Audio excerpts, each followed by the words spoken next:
to ensure that every American voter has an opportunity to participate in elections. I think I became familiar with your work when you gave congressional testimony. Now, that was in the year 2014. In fact, I met you through Debbie, and I think what's interesting is that you not only have known Debbie for years, but you trained her. Absolutely. I was a bilingual poll watcher. Oh, yes. So my Spanish language came in very handy. I was a poll watcher in Rosenberg, and the poll judge was telling this couple that came in Spanish who to vote for.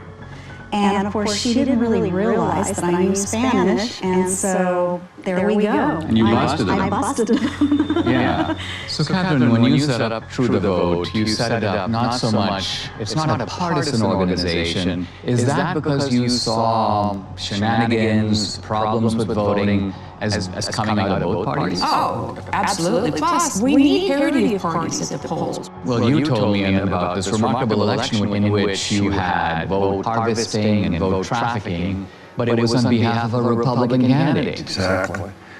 In North Carolina, it was unique in that it actually overturned an election. There's going to be a new election in the North Carolina Congressional District, engulfed in a scandal over voting fraud. It's all centered around allegations that an operative for Harris then hired a team of people to harvest absentee ballots, paying them between $2 and $3 a vote. So you have an activist, the guy's name was McCrae Dowless, and he worked for the Bladen Improvement Association, which was a kind of an African-American get voters to the polls, but apparently they were doing all kinds of vote harvesting, and he learned the strategy, then he broke with them.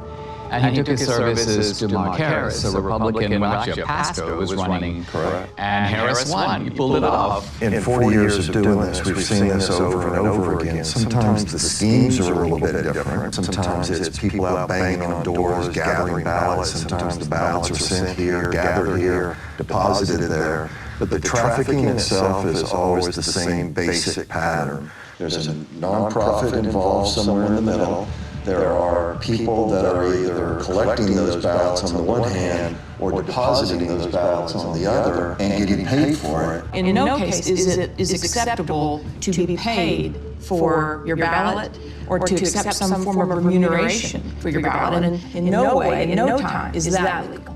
I noticed, Catherine, that in the immediate aftermath of the election, when there were a lot of accusations and charges flying around, all reflecting these suspicions of something went deeply wrong, charges of foreign intervention, charges of machines, you and your organization were kind of dead silent. I got the impression that you were looking for a different approach. Given the outliers that were introduced in such a major way in 2020, namely the privately funded drop boxes, the mass mail-out of ballots, the hypothesis was if you were going to cheat, how might one go about this?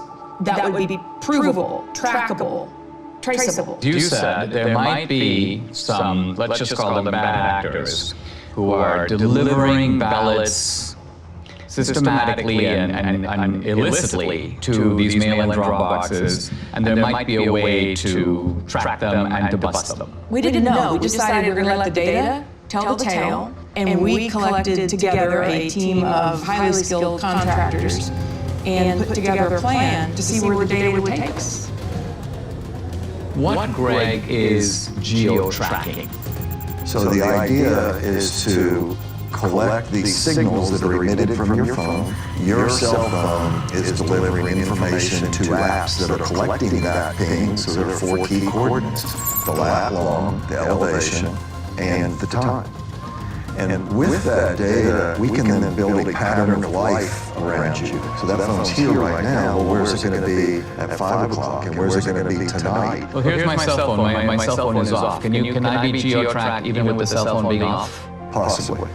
Depending on the apps. Depending on the apps, depending on That's what marketing companies do all day, every day. Now, this is the point. We were just at the Apple store and at CVS, and on both occasions, they knew where you were evidently. Absolutely. And they were telling you about specials, and they were, so people have experience of this. There's 300,000 or so apps that gather that data, and then they sell it to brokers. Is it also true that this geo-tracking has now become a vital tool for the military military, for the intelligence agencies, and for law enforcement. Indeed, they're using it almost every day. I'll say that there's no question amongst anyone that I know in the community that many, if not all, of the people that were involved in the situation at the Capitol on January 6th were being tracked previous to January 6th because they already knew what their pattern of life was. They already knew who to look at.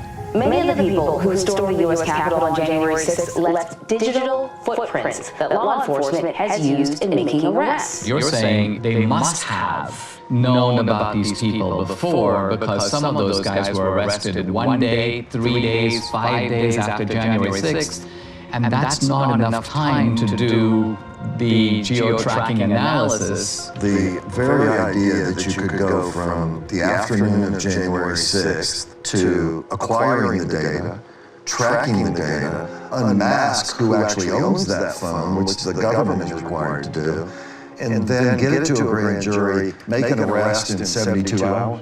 Impossible. It's not possible. They had to have been tracking the people in advance.